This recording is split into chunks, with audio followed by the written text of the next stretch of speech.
Once again welcome back to my YouTube channel. I am Mukesh Sharma in front of you. दोस्तों, जैसा कि आप सभी लोग जानते हैं, बहुत सारे कमेंट्स आ रहे थे कि सर स्टडी कैसे करें। तो हमने एक वीडियो लेकर आया है कि आइए स्टडी कैसे करते हैं। हम आपको एक सिंपल प्रोसेस बताएंगे, कुछ भी बड़ा नहीं बताएंगे कि ये करना है वो करना है। सिंपल एक काम करना है जो आप लोग नहीं करते हैं, क्योंकि बहुत से स्टूडेंट होते हैं जो पढ़ना तो चाहते हैं लेकिन उन्हें पढ़ने का सही तरीका नहीं पता होता है।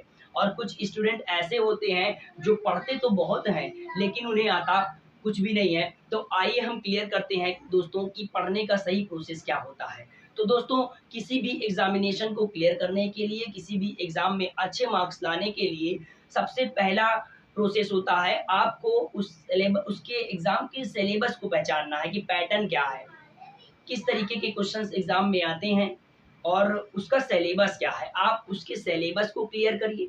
जब आपको सिलेबस पता चल जाए तो सिलेबस को आपको करना क्या है, सबसे पहले कंप्लीट करना है। आपको क्या करना है, फर्स्ट पॉइंट है कंप्लीट योर सिलेबस। आप अपने सिलेबस को अच्छे से कंप्लीट कीजिए।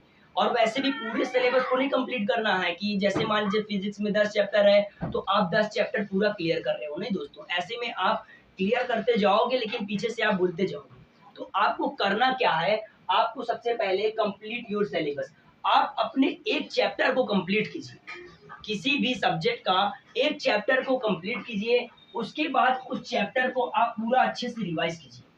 मैंने क्या बोला, आप किसी भी सब्जेक्ट का एक चैप्टर पहले अच्छे से कंप्लीट कीजिए। जब वो एक चैप्टर कंप्लीट हो जाए तो उसी एक चैप्टर को पूरा आप अच्छे से रिवाइज कीजिए। रिवाइज करने के बाद उसी चैप्टर का आपको टेस्ट लगाना है।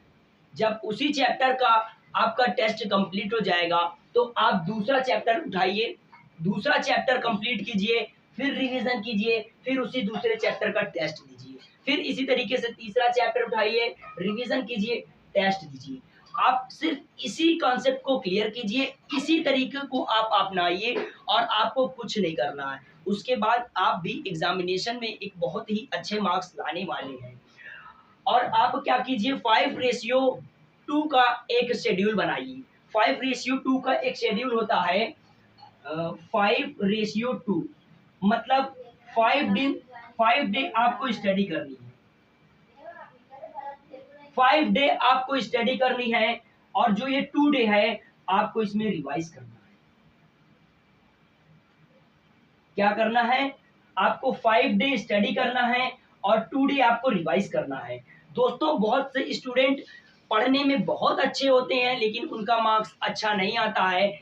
इसके पीछे हमने जानने की कोशिश की कि इसके पीछे लॉजिक क्या है। तो सिर्फ इसके पीछे सिर्फ एक ही प्रॉब्लम है दोस्तों, वो पढ़ते तो बहुत हैं लेकिन रिवाइज नहीं करते। वो करते क्या है, मान लीजिए एग्जाम 2 महीना बाद है तो वो 2 महीने पहले से अपने सिलेबस को क्लियर करने में लगते हैं, सिलेबस को कंप्लीट कर लेते हैं, पूरा कर लेते हैं। 10 चैप्टर है तो 10 चैप्टर वो पूरा अच्छे से सिलेबस कंप्लीट कर लेते हैं। उसके बाद जब उनका एग्जाम आता है तो उनको रिवीजन के लिए टाइम नहीं मिलता और एक ही दिन वो 10 चैप्टर रिवीजन करने के लिए बैठ जाती हैं। तो दोस्तों, एक ही दिन में 10 चैप्टर आपको रिवाइज नहीं करना है। किसी भी चैप्टर को आपको 5 दिन पढ़ना है और सैटरडे संडे 2 दिन आपको रिवाइज करना है। उसके बाद टेस्ट देना है, फिर दूसरा चैप्टर उठाना है। 5 डे आपको सिलेबस पढ़ना है, चैप्टर पढ़ना है, उसके बाद 2 दिन रिवीजन करना है। बस आप मेरे कहने से ये 5:2 का कॉन्सेप्ट अपनाइए और एग्जामिनेशन में अच्छे मार्क्स लाइए दोस्तों। और आप लोग जानते ही हैं, हमारे यूट्यूब चैनल पर आप लोगों के लिए 9 to 12 क्लासेस स्टार्ट हो गई है। तो आप लोग जल्दी से ज्वाइन हो जाइए और फ्री में एजुकेशन गेन कीजिए, उसमें आपको कोई भी दिक्कत नहीं होगी। प्रांशु सर आपको वहाँ पर 9 to 12 मैथ पढ़ा रहे हैं और मैं आपको 9 to 12 फिजिक्स पढ़ा रहा हूँ। और आपके लिए केमिस्ट्री की भी क्लासेस बहुत ही जल्द हमने शुरू करने के लिए सोचा है, जहाँ तक कि आपकी क्लासेस 2 या 3 दिन में केमिस्ट्री की स्टार्ट हो जाएगी।